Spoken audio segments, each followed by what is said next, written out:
अस्सलाम वालेकुम। तो आज हम CS304B के बारे में बात करेंगे। हम जो उसकी असाइनमेंट नंबर 1 है, ठीक है, उसके बारे में बात करेंगे हम। तो उन्होंने क्या हमें क्या यूज़ करने के लिए जो टॉपिक कवर होंगे इस असाइनमेंट के अंदर: सेस modify data member and member functions, SS functions, default parameters constructor, dynamic memory allocation using new operator. ये हमारे पास आप कह सकते हैं जो से हमारे पास CS304 की असाइनमेंट थी, थोड़ी बहुत वैसी ही है, लेकिन आप कह सकते हैं इसमें बस पैरामीटर्स कंस्ट्रक्टर कंस्ट्रक्टर ऐड हो गया, बाकी सारा ऑलमोस्ट वैसे ही काम है, ठीक है ना। उसमें वैलिडेशन वगैरह आप कह सकते हैं न्यू आ गई है, ठीक हो गया। अच्छा जी, सबसे पहले ऐसा करता हूँ, आपको मैं है ना इसका यहाँ पर आउटपुट दिखाया था। ये सारा का सारा कोड है, ये सारा का सारा क्या इसका प्रोग्राम है, ठीक हो गया। ये सारा हमारे पास का इसका प्रोग्राम है, इसका मैं आपको आउटपुट दिखाता हूँ, फिर उसके बारे में बात करते हैं पूरी असाइनमेंट के बारे में। आपने वीडियो को एंड तक देखना ताकि आपको मालूम हो सके कि असाइनमेंट के अंदर आपने क्या क्या चेंजेस करनी है, क्या क्या चेंज नहीं करना है, ठीक हो गया। अच्छा जी, अब यहाँ पे देखें, यहाँ पे सारे स्टूडेंट आईडी आ गए, जो उनका आउटपुट था हमारे पास। उन्होंने जो हमारे पास आउटपुट दिया है उसमें क्या लिखी है, BC 2205045, जो हमारे पास ये वाली आईडी है भी, ठीक हो गया। हमने वही लिखनी है, BC 2205045, ठीक हो गया। स्टूडेंट नेम उन्होंने लिखा है अक्सा, ये लिख दिया है। उसके बाद क्विज नंबर कितना है, 2। अब यहाँ पे देखें, यहाँ पर उन्होंने क्या वैलिडेशन भी करनी साथ साथ, applying validation of the marks at the time of input mention in the screen. अब सपोज करें यहाँ पे लिखा आउट ऑफ 10, मैंने यहाँ पे लिख दिया 12। यहाँ पर आगे के भी invalid marks, quiz marks should be between 0 to 10। दोबारा क्विज वन यहाँ पर लिखा गया रहा, ठीक हो गया। सपोज करें मैंने यहाँ पर लिख दिया 22, दोबारा आ जाएगा क्विज वन, ठीक हो गया। अब मैंने यहाँ पर लिख दिया 2, सॉरी यहाँ पर 2 लिखा हुआ है उन्होंने, यहाँ पर सब, हाँ जी 2 पर लिखा हुआ है 2। क्विज नंबर 2 आ गया यहाँ पर 2 5 6 8, ये मार्क्स लिखे हैं मेरे ख्याल से 2 5 6 8, हाँ जी। उसके बाद असाइनमेंट मार्क्स भी हमने वैलिडेशन करनी थी हमसे आगे, तो उन्होंने 33 एंटर किया, ठीक है ना, ये एंटर कर दिए। यहाँ पर आगे invalid marks, assignment marks should be between 0 to 20, ठीक हो गया। दोबारा यहाँ पर आ गया असाइनमेंट नंबर 1, ठीक है। अब मैंने यहाँ पर लिख दिया 12, उन्होंने मेरे ख्याल 12 ही लिखा हुआ है, हाँ जी 12। उसके बाद यहाँ पे 15, ठीक हो गया असाइनमेंट नंबर 2 के मार्क्स। और मिड टर्म के मार्क्स आ गए, मिड टर्म के मार्क्स लिखे हुए 22 और 30 लिखे हैं उन्होंने फाइनल टर्म्स के मार्क्स ये रहे, ठीक हो गया। ये हमारे पास इसका आउटपुट आ गया। ये हमारे पास बाई डिफॉल्ट वैल्यू है नेम 0019, ठीक है। ये हमारे पास आप कह सकते हैं हमारे पर रिकॉर्ड आ गया। अब यहाँ पे एक चीज़ नोटिस करने वाली है, यहाँ पर आउटपुट क्या है 22 30 50.5, और हमारे पास क्या आ रहा है यहाँ पर 16.5 20 55.25, ठीक है ना। ऐसा क्यों है, वो हमारे पास आप कह सकते हैं ये चीज़ डिपेंड कर रही है परसेंटेज के ऊपर। हमें परसेंटेज का दी हुई यहाँ मिड टर्म की, एक मिनट आपको दिखाया था मैं, एक मिनट तक। हमारे पास जो परसेंटेज दी हुई मिड टर्म की वो है 30%, जबकि जो हमारे पास नीचे स्क्रीन शॉट दिया हुआ है वो आप कह सकते हैं 40% के लिहाज से निकला हुआ है। कैसे, अगर मैं कैलकुलेटर ओपन करता हूँ मैं, ठीक है ना, यहाँ पे देखें जरा, कैलकुलेटर ओपन कर लिया, हमारे पास कितने नंबर है 22 है। मिड टर्म के बारे में कितने लिखे 22, 22 डिवाइड बाई 40 टोटल, ठीक है ना, मल्टीप्लाई बाय 40, आंसर आ गया 22, ठीक है ना। तो ये हमारे पे यहाँ पर डिपेंड कर रहा है 40% पर, जबकि हमें कितना दिया है ऊपर फॉर्मूले में, मेरे ख्याल 30% दिया हुआ है हमें, 30% दिया हुआ है, ठीक है ना, 30% हमें दिया हुआ है, जबकि इन्होंने कैलकुलेट किया है 40%। तो इसका मतलब क्या है कि हमारे पास जो आंसर आ रहा है इसके में वो बिल्कुल ठीक है। कैसे, अभी मालूम कर लेते हैं। मैं दोबारा कैलकुलेटर ओपन करता हूँ, मैं कैलकुलेटर ओपन किया, हमारे पास जो है मिड टर्म के मार्क्स कितने 22 ही है हमारे पास। 22 divide by 40 multiply by 30, answer आएगा 16.5, ठीक है ना। इसका मतलब क्या है, हमारे पास बिल्कुल ठीक आंसर है ये वाला, ठीक है। और इसके अंदर एक और मज़े की चीज़ उन्होंने सिखाई है, वो है कॉपी कंस्ट्रक्टर। उन्होंने बाकायदा बताया हुआ भी है कि आपने जो है इस्तेमाल करना है कॉपी कंस्ट्रक्टर। मेरे ख्याल नीचे भी लिखा हुआ है, नहीं यहाँ पर नहीं लिखा हुआ, ऊपर लिखा हुआ है यहाँ पर, ठीक है ना। यहाँ पर उन्होंने लिखा है कॉपी कंस्ट्रक्टर भी इस्तेमाल करना है, ठीक हो गया।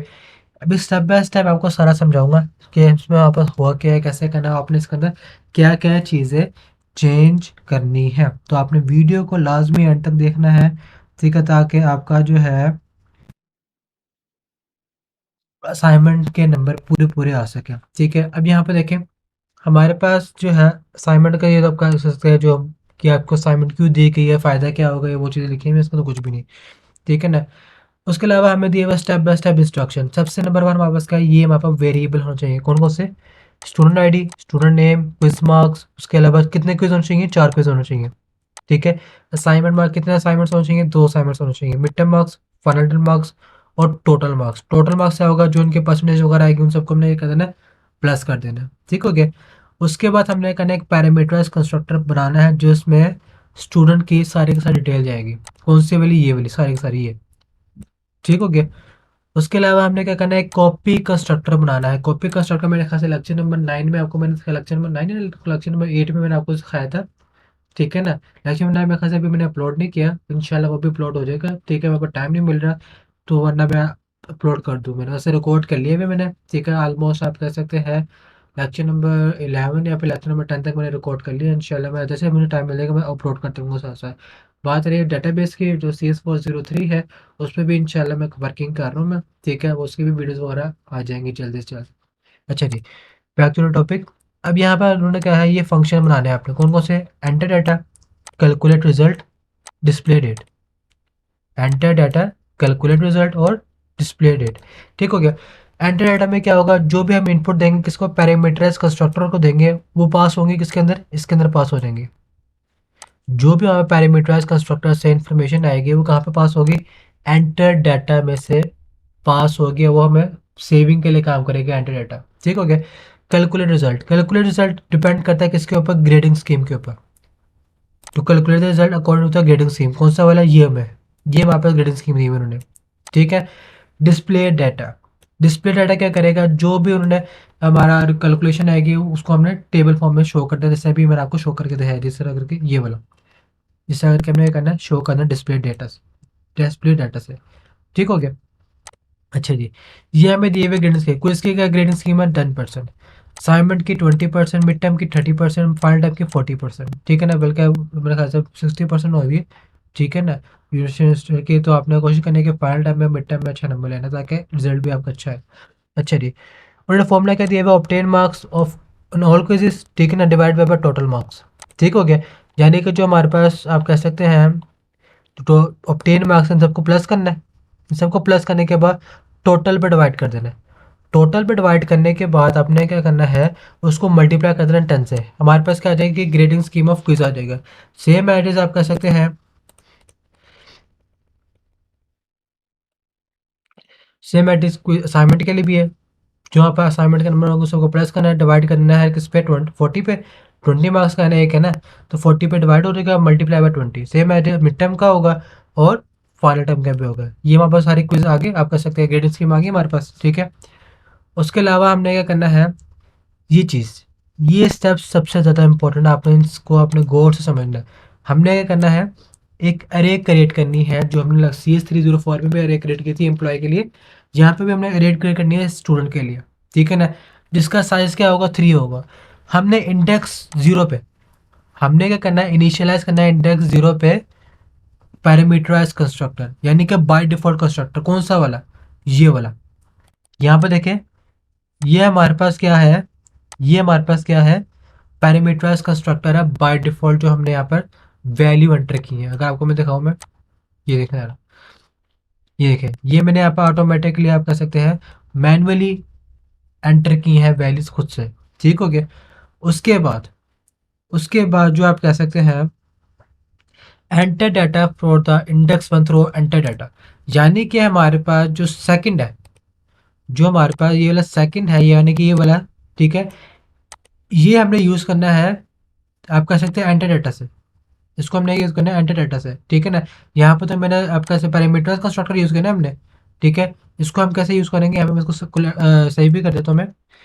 मैंने यहाँ पे बेसिकली बनाया दो कंस्ट्रक्टर, एक है डिफॉल्ट कंस्ट्रक्टर, एक है यहाँ पर पैरामीटर्स कंस्ट्रक्टर।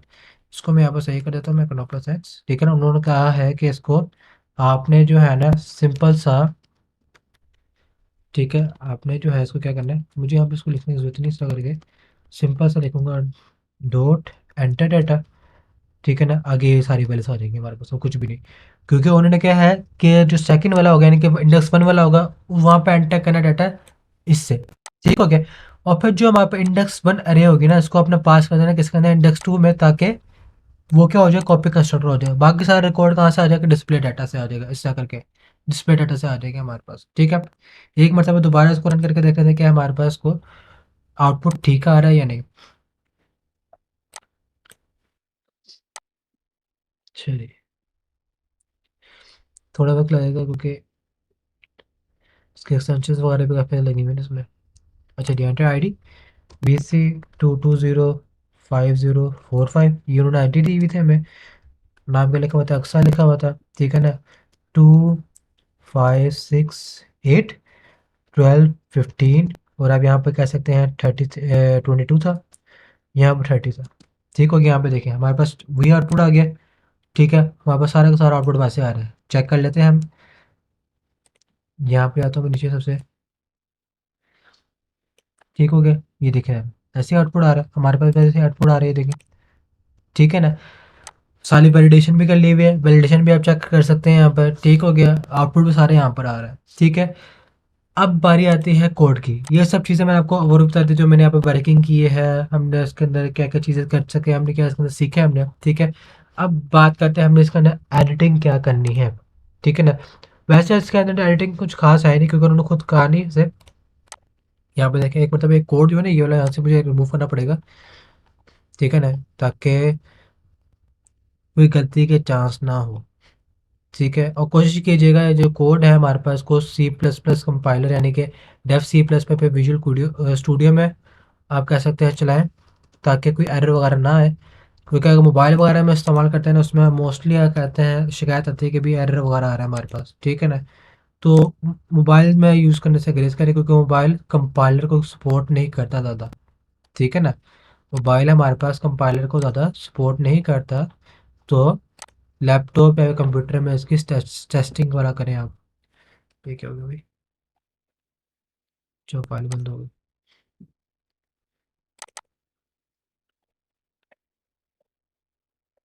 अच्छा जी, अब यहाँ पे देखें, सबसे पहले जो हमने ये 3 फाइल इंक्लूड कर दी मैंने। ठीक है ना, ये दो ऐसे 2 ऑप्शनल फाइल्स हैं ये मेरी, आप इसको लिखे ना लिखे खैर है। ठीक है, मैंने यहाँ पे डिफ़ॉल्ट कंस्ट्रक्टर बना दिया है, क्यों, ताकि हमारे पास जो है यहाँ पर अगर मैं खाली किसी को कह सकते हैं, जैसे कि यहाँ पर लिखा हुआ है ना std1, इसका ये चीज़, अगर मैं यहाँ पे इसको नहीं लिखूंगा ना मैं डिफ़ॉल्ट कंस्ट्रक्टर, तो यहाँ पे एरर आ जाएगा। क्यों एरर आएगा, क्योंकि आप कहते हैं भी हमारे पास कोई ऐसा डिफ़ॉल्ट वैल्यू है नहीं, डिफ़ॉल्ट कंस्ट्रक्टर है ही नहीं, जिसकी वजह से हमारे पास एक एरर आ जाएगा डिफ़ॉल्ट कंस्ट्रक्टर का।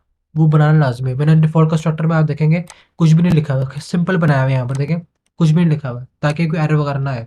ठीक हो गया, हमें चाहिए पैरामीटर्स कंस्ट्रक्टर। पैरामीटर्स कंस्ट्रक्टर में सारी वैल्यूज आ गई हैं वहाँ पे, कौन कौन सी, student ID, student name, quiz marks 1 2 3 4, Simon marks 1 2, उसके मिड टर्म फाइनल टर्म। यहाँ पर आप सोच रहे होंगे कि क्विज 1 2 3 4 लिखे हुए मैंने यहाँ पर, इसकी मैंने एक अरे क्यों नहीं बना ली। अगर मैं यहाँ पे इसकी अरे बनाता ना तो आप लोगों के लिए कॉम्प्लिकेटेड होता है, बनाना मुश्किल नहीं है मेरे लिए, वो भी बन जाता है हमारे साथ। ठीक है ना, लेकिन आप लोगों के लिए मुश्किल हो जाता है क्योंकि इसके अंदर फोर लूप वगैरह लूप्स वगैरह का आप कह सकते हैं इस्तेमाल होता है फिर बाद में। तो आप उसमें कन्फ्यूजन होते हैं यहाँ पे हो क्या रहा है, यहाँ पे कैसे करना है, तो उसको मैंने क्या कर दिया, तोड़ दी। ठीक है ना, हर चीज़ को तोड़ दिया, क्विज मार्क्स 1 2 3 4। ठीक है ना, असाइनमेंट मार्क्स 1 2, उसके बाद मिड टर्म मार्क्स, उसके बाद फिर फाइनल टर्म मार्क्स आ जाएंगे, वन बाय वन सब चीज़ें आपने यहाँ पे एंटर कर दी। ठीक है, मैंने यहाँ पे वेरिएबल बना दिया प्राइवेट के। ठीक है ना, बाकी सबको मैंने क्या कर दिया, फ्लोट कर दिया, क्योंकि जाहिर बात है हमारे पास जो आउटपुट आता है वो फ्लोट में भी आता है, यानी कि पॉइंट्स वाली वैल्यू में भी आता है कभी कभार। ठीक हो गया, ये आ गया हमारे पास किसके लिए, स्टोरिंग वैल्यू के लिए। सब में क्या होगा, हमारे पास डाटा सेव होगा। ठीक है, ये वहाँ पर नेम के लिए आ गया, student name, student ID, ID वहाँ पर क्योंकि उसके अंदर BC आया हुआ है, BC210 लिखा हुआ है उसके अंदर, तो उसका मतलब क्या, हमारे पास उसको वो एक स्ट्रिंग है। ठीक है ना, खाली न्यूमेरिक होती है तो मैं इसको इंटीजर पे प्लॉट बना देता है, मैं इंटीजर बनाता है बल्कि मैं इसको। ठीक है ना, इसको स्ट्रिंग इसलिए बनाया क्योंकि हमारे पास सही है कि आप कह सकते हैं एक अल्फ़ाबेट लिखा हुआ है BC वाला। उसके अलावा आप कह सकते हैं हमारे पास ये मैंने बनाया सेविंग के लिए, टोटल सेव के लिए, जिसमें हमारे total quiz, total assignment, total mid term, total final term save होंगे फॉर्मूले के तहत, जो हमें ग्रेडिंग स्कीम दी हुई है उसके लिए, उसके तहत मैं इसमें सेव करूँगा। ठीक है, ये वो फंक्शन है एंटर डाटा वाला। एंटर डाटा इस समय वही पैरामीटर सारे पास हुए हैं जो कंस्ट्रक्टर के अंदर पास हुए हैं, ये वही पैरामीटर सारे के सारे पास है इसमें। ठीक हो गया, ये फंक्शन का नाम आ गया calculate quiz, calculate assignment, calculate mid term, final term, total marks. आप इन सबको कंबाइन भी कर सकते हैं। ठीक है ना, इन सबको अलग अलग करके भी बना सकते हैं। अलग अलग करके इसलिए बनाया ताकि आप लोग कंफ्यूज ना हो भी कि यहाँ पे ये एक फंक्शन के अंदर सारा काम कैसे हो रहा है। ठीक है ना। मैंने क्विज का कैलकुलेटर का लाता बना दिया, इसमें से हमारे पास क्विज का टोटल आएगा, इसमें से असाइनमेंट का, इसका मिड टर्म में से, इसका फाइल टर्म का, यहाँ से हमारे टोटल मार्क्स आ जाएंगे। ठीक हो गया, यानी कि इन सब का जो प्लस होगा ना, इन सब का प्लस होगा किसमें सेव होगा, इस वाले फंक्शन के जरिए। ठीक हो गया। डिस्प्ले डाटा का फंक्शन हमारे पास लाजमी आना था। ठीक हो गया।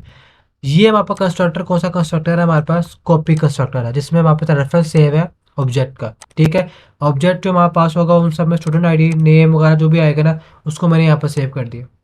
क्लियर। अच्छा जी। ये हमारे पास सारी क्या थी, डिक्लेरेशन थी हमारे पास, ये सारी क्या थी ऊपर डिक्लेरेशन थी हमारे पास फंक्शन की जो क्लास के अंदर मौजूद थी। अब मैंने क्या किया, यहाँ पे इनिशियलाइजेशन की है। ये हमारे पास कौन सा कंस्ट्रक्टर है, पैरामीटराइज कंस्ट्रक्टर, यहाँ पे लिख भी देता हूँ मैं, पैरामीटराइज कंस्ट्रक्टर। ठीक हो गया। यहाँ कौन सा कंस्ट्रक्टर आ गया, पैरामीटराइज कंस्ट्रक्टर आ गया। ये सारे की सारी वैल्यूज वही लिखी हुई है जो ऊपर लिखी हुई थी। अब यहाँ पे मैंने लिखा है एंटर डाटा फंक्शन का कॉल किया, यहाँ पे मतलब इन्वोक किया, यहाँ पे मैंने बुलाया उसको एंटर डाटा फंक्शन को। ठीक हो गया। जो यहाँ पे वैल्यूज आएंगी वो सारे की सारी वैल्यू मैंने इसमें पास कर दी। जो भी इसमें वैल्यूज आए थे वो सारी वैल्यू मैंने इसके अंदर पास कर दी, क्योंकि हमने सेटिंग करनी था, हमने यहाँ से मैंने वैल्यू मंगवाई, इसके अंदर मैं पास कर दी मैंने। ठीक हो गया। ताकि वो ऑटोमेटिकली क्या करे, उसको सेव कर दे। ठीक है। ये हमारे पास anti data function, anti data function क्या करा, जो यहाँ पे वैल्यूज आएंगे ना, उसको जो ऊपर मैंने वेरिएबल बनाया हुआ है ना उसमें सेव कर देगा। जो मैंने ऊपर वेरिएबल बनाए हुए हैं उसमें क्या कर देगा, उसको सेव कर देगा, और कुछ नहीं कर रहे हैं यहाँ पे एंटी डाटा फंक्शन। ठीक है। कैलकुलेट क्विज, ये मैंने यहाँ पर टोटल क्विज का ऊपर बनाया था वेरिएबल, उसमें मैंने जो फॉर्मूला लगा दिया, जितने भी क्विज के मार्क्स हैं हमारे पास, 4 क्विज है ना, उन सबको प्लस करें, डिवाइड करते 40 पे, मल्टीप्लाई करते 10 से, फॉर्मूला आ गया। उसके बाद क्या करना है हमने, बिजनेस का काम करो, कुछ भी नहीं करना है। उसके बाद कैलकुलेट असाइनमेंट, असाइनमेंट में 2 असाइनमेंट्स है हमारे पास, दोनों को प्लस किया, डिवाइड किया 40 पर, मल्टीप्लाई करते 20 पे। ठीक हो गया। सेम एटिक मिड टर्म के मार्क्स है, मिड टर्म के जो मार्क्स है हमारे पास, उसको डिवाइड करना 40 पे, मल्टीप्लाई करना 30 पे। ठीक है। ये 40 से क्या मुराद है, हमारे पास जो टोटल मार्क्स है, जो टोटल मार्क्स है हमारे पास। ठीक हो गया। Calculate final term, final term के जो मार्क्स है, मल्टीप्लाई करिए 40 से, ठीक है ना, डिवाइड करिए 60 से। ठीक है ना। यहाँ पर गलती हुई है, वैसे हम इस तरह भी कर सकते हैं, हम इसकी खैर है, अगर हम इसको डिवाइड बाय 60 भी कर लेना, उससे भी हमारे पास काम चलेगा। ठीक है। फिर मल्टीप्लाई बाय 40 कर लेते हैं इसको। ठीक हो गया। यहाँ पे मैं ऐसे कर देता हूँ मैं, ताकि कन्फ्यूजन वगैरह ना हो, आपको एक मतलब रन करके भी दिखा दूंगा मैं। अच्छा जी। ऐसे उसको फिर हमने बाहर लिख देना। ठीक हो गया। उसको मैं रन कर देता हूँ प्रोग्राम को मैं।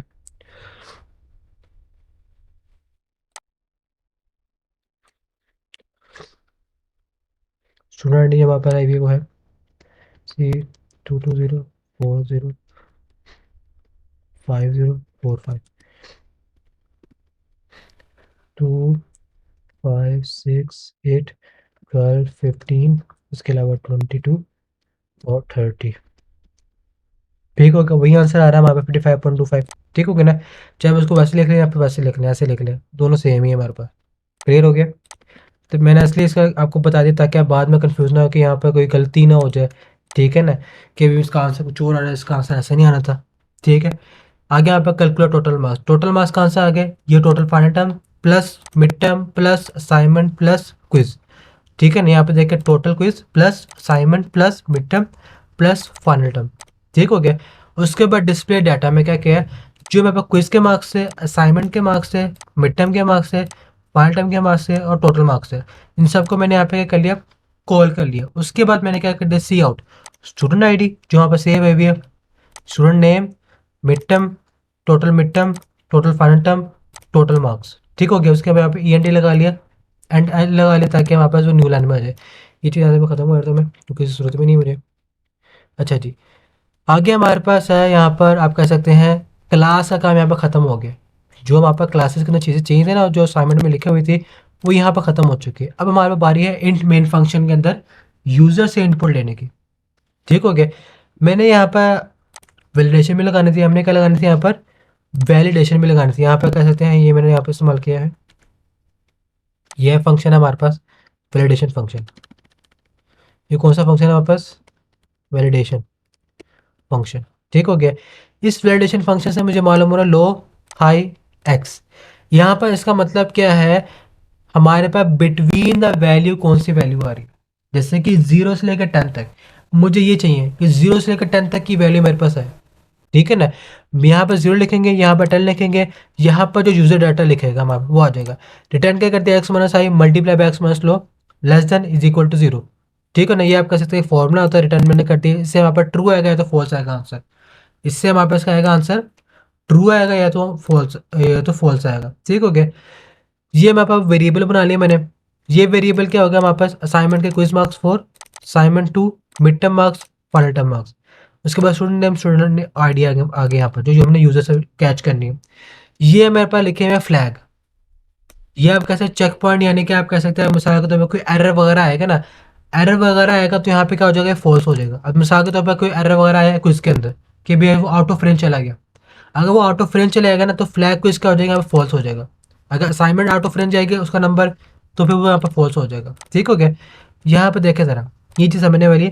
क्विज मार्क्स यहाँ पर आ गया, एंटर फॉर क्विज मार्क्स, ठीक हो गया। आउट ऑफ 10 क्विज मार्क्स यहाँ पे एंटर होते रहेंगे, ठीक है ना। अब मैं यहाँ पर डू वाइल लूप लगा दिया। डू वाइल लूप में क्या होगा, if check range, check range का यहाँ पर हमारे पास क्या था, 0 से लेकर 10, यही ना आउट ऑफ 10। अगर हमारे पास 0 से लेकर 10 तक के दरमियान में हमारे पास नंबर है, ठीक है ना, तो इससे क्या कर देंगे, फॉल्स कर देगा। अगर नहीं है तो क्या करेगा, इसको ये ट्रू कर देगा, ठीक हो गया। अगर नहीं है ना हमारे पास ये, तो फ्लैग के अंदर क्विज के अंदर क्या हो जाएगा, वो फ्लैग क्विज के अंदर वो ट्रू रन देगा। अगर ट्रू है तो वाइल के अंदर क्या आ जाएगा, ट्रू आ जाएगा। दोबारा लूप चलेगा ये वाला। अगर ये दोबारा लूप चल रहा है हमारे पास, तो फिर हमें दोबारा वैल्यू एंटर करनी पड़ेगी, ठीक है ना। जब तक ये हमारे पास ट्रू है, ये वैल्यूज हमारे पास एंटर होती रहेंगी, ठीक है ना। अगर अगर ये फॉल्स हो जाएगा तो ये नेक्स्ट पे आ जाएगा, यहाँ पर आ जाएगा, ठीक है। असाइनमेंट वाले में आ जाएगा। असाइनमेंट की वैल्यू क्या थी यहाँ पे, 0 से लेकर 20 तक, 20 तक थी, ठीक है ना। अगर ये आउट ऑफ रेंज आएगा तो हमारे पास कहाँ हो जाएगा, ये ट्रू हो जाएगा। ट्रू रहेगा, वाइल लूप चलता रहेगा, दोबारा चलेगा, यहाँ पर आ जाएगा हमारे पास, ठीक है ना। अगर यहाँ पर आ रहा है हमारे पास, ठीक है, तो यहाँ पर ट्रू है। अगर यहाँ पर नहीं है तो इसका मतलब क्या, फॉल्स हो गया, ठीक है ना। अगर फॉल्स है, वाइल फॉल्स हो गया, वाइल लूप खत्म हो गया, दोबारा नीचे आ जाएंगे हम। मिड टर्म में आ गए, 0 से लेकर 40 तक के मार्क्स है, ठीक है ना। मिड टर्म में उन्होंने हमें ये दिया ना, आउट ऑफ 40, ठीक है। अगर ये आउट ऑफ रेंज जाएगा तो वहाँ पर एरर आ जाएगा, ठीक हो गया। Same edit final term marks के लिए होगा। सारी वैल्यूज एंटर हो गई हमारे पास। उसके बाद मैंने यही वैल्यूज कहाँ पे एंटर कर दी, मैंने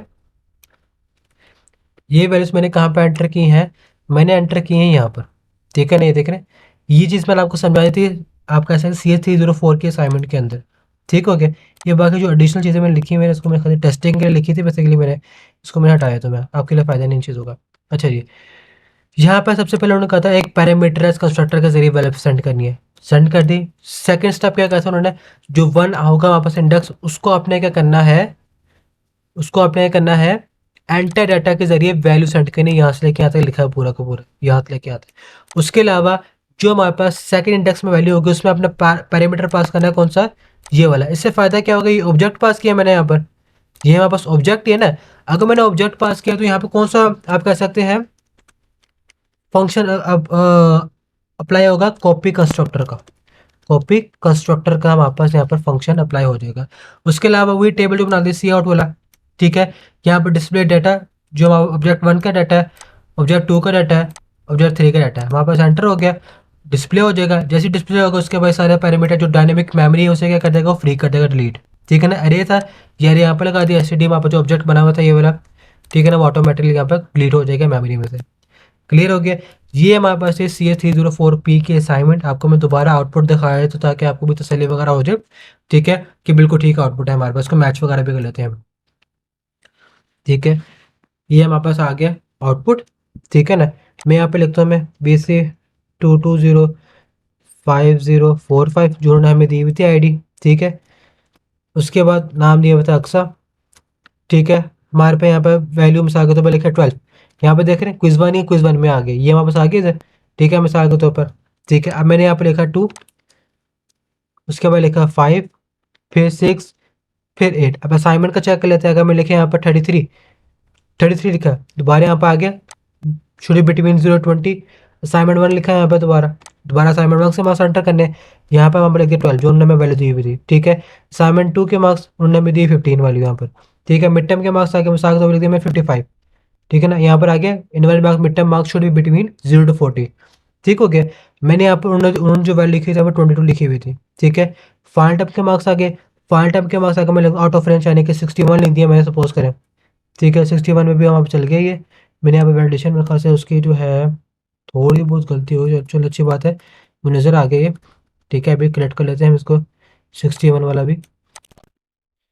final term marks, final term marks, final term marks 0 से 60 तक ही है हमारे पास। ठीक है,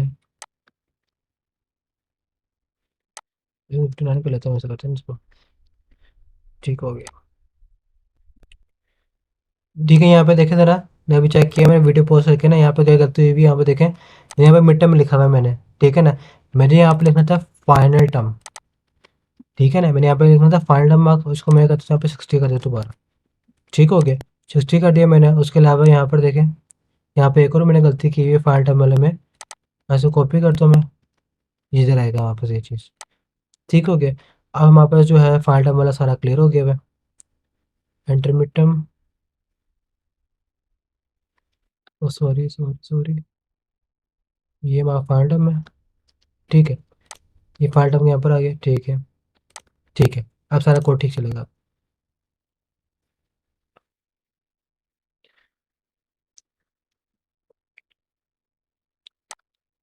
ये 2205045, ठीक हो गया।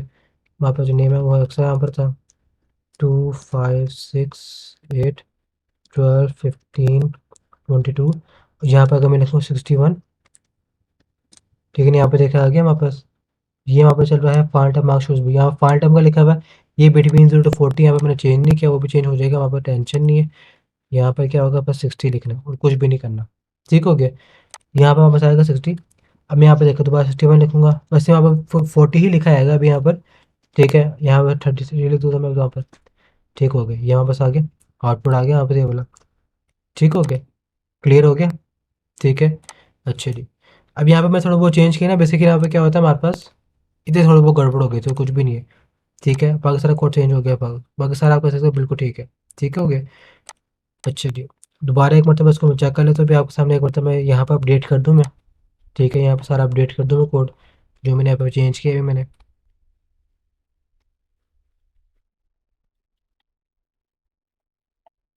इसको एक मरतबा डिलीट कर दिया मैंने, सारा का सारा डिलीट कर दिया।